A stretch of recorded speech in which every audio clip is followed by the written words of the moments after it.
Did you know that 1 in 6 students between the ages of 18 and 24 have some type of substance abuse problems that they are dealing with right now? No, I didn't know that. The numbers, it's not surprising that they have increased over the course of the pandemic. That is still staggering, number 1 in 6. To talk a little bit more about this and the help that is being provided to so many students on the campus of Michigan State University, let's bring in Dawn Kepler. Dawn, thank you for being with us. Good morning. Thank you so much for having me, and I appreciate that wonderful intro and the important background on why substance use disorders and bringing attention to them in the mental health realm is so important. So what's it been like for you and members of your team over the past year? It has been a challenging year. So for our students, isolation, even before the pandemic, has always been a huge risk factor. It's a huge risk factor for a lot of individuals who are navigating recovery from a substance use disorder. And particularly for our students, that's been the number 1 reported risk factor. And so now that we are in the pandemic where physical distancing is a recommendation and something our students are practicing, it has also created more disconnect for our students, where it's been more difficult for them to feel connected to a lot of the resources and supports that have worked so well for them previously in their recovery. And so they've really been struggling to find new ways to get supports that they need in order to have a healthy mental health and a healthy recovery journey. And so with that, because we do know it can be tough to be a college student because there's such a big adjustment when you go to a big university such as Michigan State University, the first year and the second year. But now you throw the pandemic into the middle of it as well. It adds to the stress. Yes, and that's a really great point. I'm glad you brought that up, because research has told us that students in recovery are marginalized and underserved students. It's an underserved population on college campuses, not just at Michigan State, where, as you mentioned, we are a huge campus, which has both its positives and its challenges. So one of the amazing things that we have at MSU is a broad range of resources for students. And at the same time, it can be difficult to get the resources student needs, specific student needs to that student. Because we are so large and we have so many resources, students can get inundated with information, and it can be more difficult for them to pinpoint the exact resource that they need. In addition to that, substance use disorders do not have the same level of awareness and understanding as some other mental health disorders. So for depression, for example, and anxiety, those are mental health disorders that luckily have brought much more awareness, and people are learn to recognize the signs and symptoms and when to reach out for help. And it's not quite at that same level yet for substance use disorders. I am hopeful, and I think we've made some great strides in getting there. I think we have a little ways to go. There's still the stigma involved, as well as misperceptions around substance use. And you also mentioned about how on a college campus, it can be a difficult environment. And research, some people have also called college campuses a recovery hostile environment. So adding in the stigma, the marginalization, there's also historically been an environment on many college campuses where many people view a college campus as a party environment, a party culture. Here at MSU, we've worked really hard over the last few decades to combat that image. And our data is showing that we are succeeding, and we are bringing down use rates. On our college campus at MSU, according to our National College Health Assessment, we have almost 30% of students who report not drinking or using other drugs in the past 30 days. And so a lot of people focus on, and attention gets put on, that 70% or so students who are engaging in alcohol use. And a lot of times it's according to our data, it's at a level that is low risk. It's not the high risk use that we often associate with college environments. And at the same time, I like to put the focus on who are these 30% of students at MSU who are not drinking, have not consumed alcohol in the last month. And our students in recovery are obviously a small proportion of that. And there is also a much greater population of students who are looking for sober alternatives. They don't want to go out to the bars on St. Patrick's Day.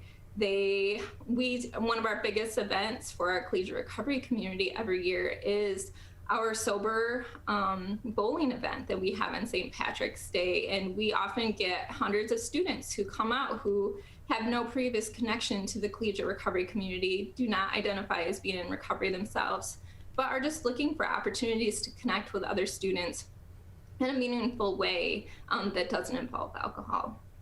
Dawn Kepler with us from Michigan State University. And Dawn, can I ask you, are you worried about some of the students that are remote right now because of COVID-19 having a relapse because they don't have that support system right in front of them? Yes, and this is something that at MSU and nationally data has come in showing that relapse is something that is increasing during this time. And so it definitely is a concern. It's something where we, as a collegiate recovery community with our own student community, have been finding as innovative ways as possible to reach out to students because this pandemic has been difficult. It has been really hard on our mental health, everyone's mental health, particularly people in recovery and our students. And so we have been trying to approach it from a very flexible and place of compassion for our students and understanding this is a really difficult time for their mental health. And consistency is what we've heard from our students, is that a student may return back to use and they want to make sure that there is still a consistent resource that's there for them when they are ready to return to supports. And so this is not only for students who may have returned to use, but also for students who just have felt really disconnected, who may still be maintaining their recovery. They may be working on their mental health. They've just felt really disconnected for a number of reasons. We have students who have screen fatigue, has been a huge issue. At the collegiate recovery community at MSU, we have returned to hybrid services whenever possible. And so since the beginning of fall semester, whenever safety guidelines have allowed us to, we have provided opportunities for students to have peer support group meetings in person as well as virtually in a hybrid format, following all safety guidelines, as well as other activities, many of which have been outdoors to make sure that we can be as safe as possible with physically distancing. And so we have been trying to think outside the box and reinvent services that are based on research and are best practices for our students, and we know have worked for a long time now. And so finding new ways to provide for those needs because we know our students are struggling right now. And with that, I know that your organization is also working with the Jamie Daniels Foundation. Mm-hmm. We had them on the show a couple of weeks ago, but tell us more about that relationship. Oh, thank you for bringing up the Jamie Daniels Foundation. We are so incredibly grateful to all the work they are doing. They are so supportive of our collegiate recovery, first and foremost, and also they are doing amazing work using their platform to be able to talk about the stigma and the silence there often is around not only those who are struggling and navigating a substance use disorder and those in recovery, but also the families and everyone else who is affected. And so we also love the support that Jamie Daniels Foundation, also in collaboration with the Children's Foundation, has offered to our students. Our program involves on-campus recovery housing, which is the first in the state of Michigan. And so we were so blown away and amazed when, after our pilot year, when we had some amazing results and we were looking at this and saying, how do we continue this? How do we make this a sustainable program? Because we've seen the impact, we've seen the need, the outreach from other students who have sat across the country who have contacted our program and said, we need a place where there's on-campus recovery housing, as well as the other collegiate recovery supports that you have available.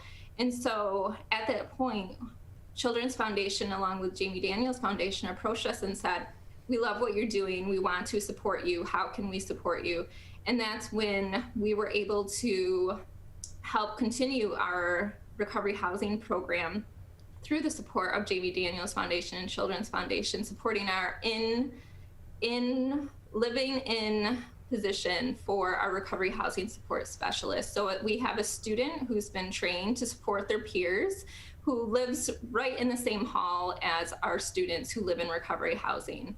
And so that's been an amazing experience for our students, particularly those who are new to recovery and who are learning how to navigate on a college campus, staying sober. And so we are so appreciative to that. We also have been able to recently develop the endowment for the Jamie Daniels Memorial Scholarship, which has been an amazing support for our students in recovery, who often come to college either having already them and their family spent money on treatment, or some of our students are not the traditional student age. Some of them have other things going on in their lives where they don't necessarily have the same capacity for paying for college. And so having those scholarship opportunities and financial support has been huge for our students.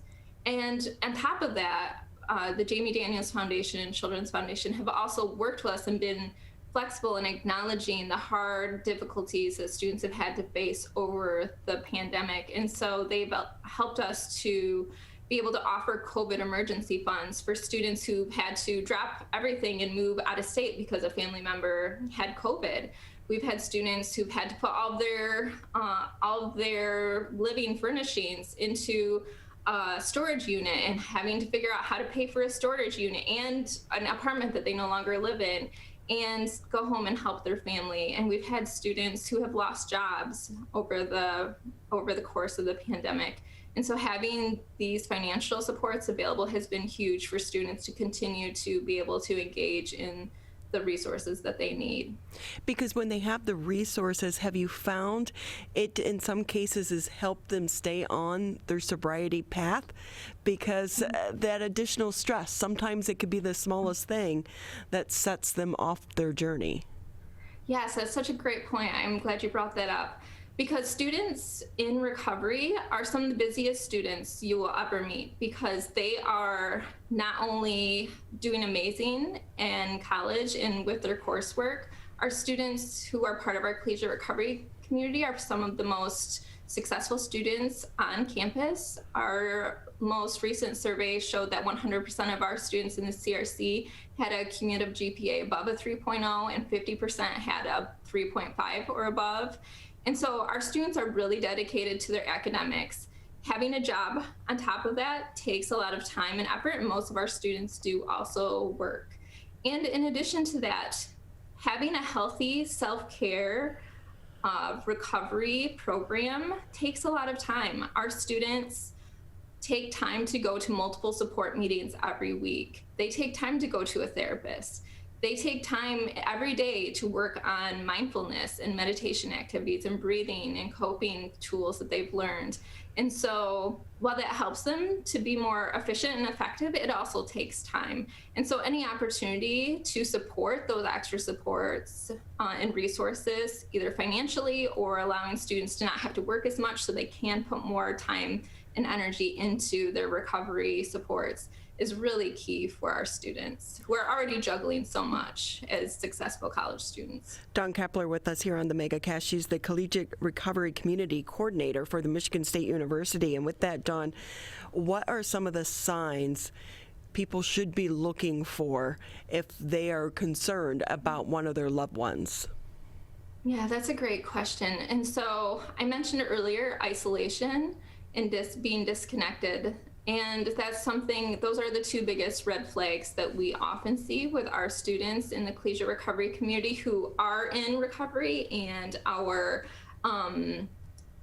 may be struggling. And so I think it's a little bit different depending on which population you're looking at. If you're looking at a student that's already navigating recovery versus someone who is engaging in a full-blown active substance use disorder.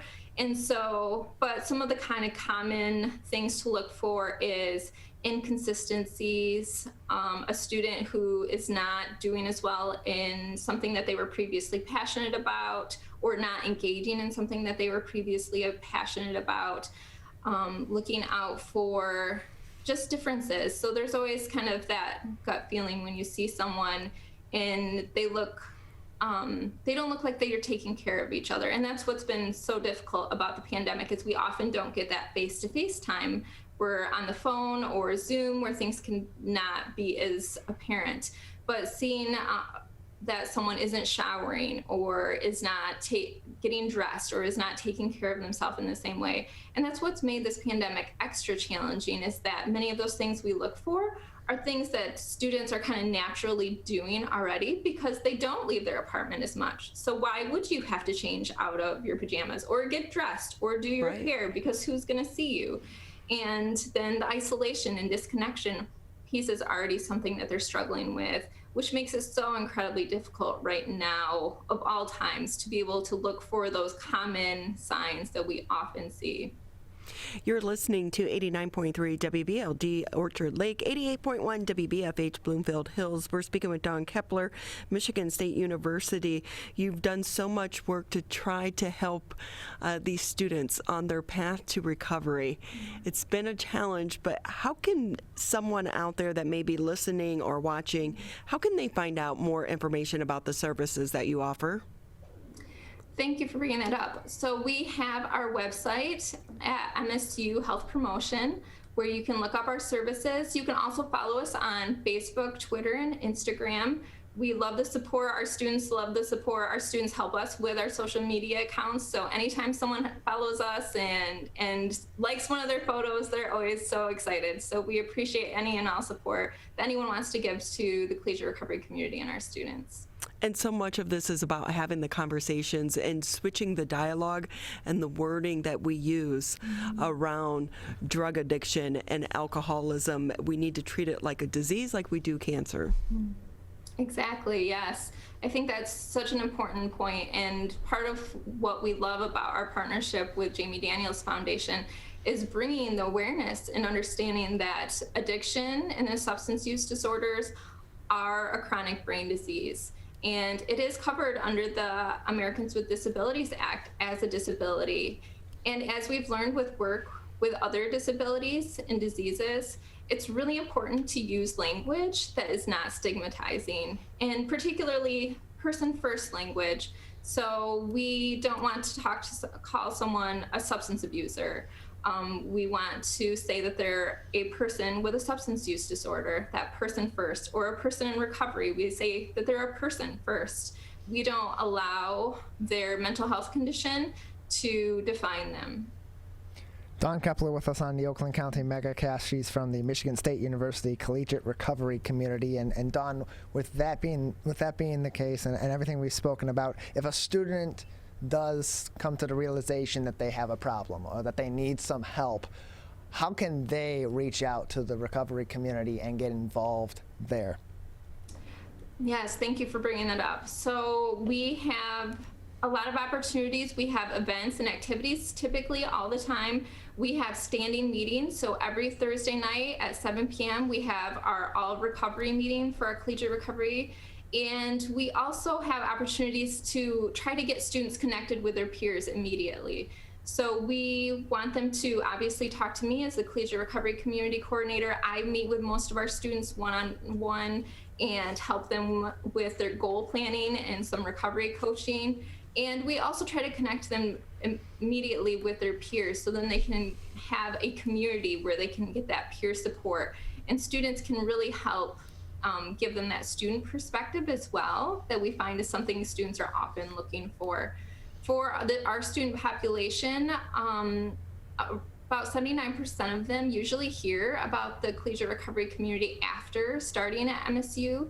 We do have about 20% of students who found the collegiate recovery community before coming to MSU, and some of them actually said that they would not be enrolled in college or at MSU had it not been for the collegiate recovery community. And so that's why our work with Jamie Daniels Foundation and Children's Foundation and you inviting us on the show is so important, because we recognize that there are high schoolers and there are other college students across the nation who are looking for safe, supportive space on a college campus. And so we appreciate you inviting us on and giving us this opportunity to help raise awareness of the collegiate recovery community and the services and supports we offer to students.